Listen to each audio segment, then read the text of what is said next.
కుండను చూసి, కుండ అందాన్ని చూసి చేసిన వాడిని గుర్తించాల. చెప్పును చూసి కుట్టిన వాడి ప్రతిభని, వాడి పేరుని గుర్తించాల. పాట విని పాడిన వారిని రెస్పెక్ట్ చేసుకోవాలి, హ్యాట్స్ ఆఫ్ చెప్పాలి. పనిని చూసి, పనితనాన్ని చూసి పనిని చేసిన వాడిని గుర్తించాలి. ఆ విధంగా మన పిల్లలు ఎదగాలి అంటే వాళ్ళకు కావాల్సింది డిగ్రీస్ మాత్రమే కాదు.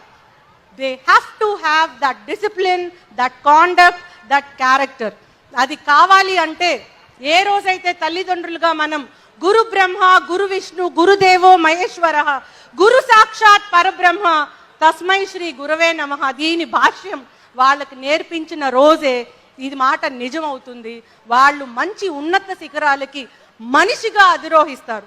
లేదంటే they may be IAS officers, they may be sports persons, or they may be lot of like a ఫీల్డ్లో అన్న ఉన్నత స్థానంలో ఉండొచ్చు. కానీ మనిషిగా వాళ్ళకి కావాల్సినటువంటి విలువలు కోల్పోతే తల్లిదండ్రులుగా మనం ఫెయిల్ అవుతాం.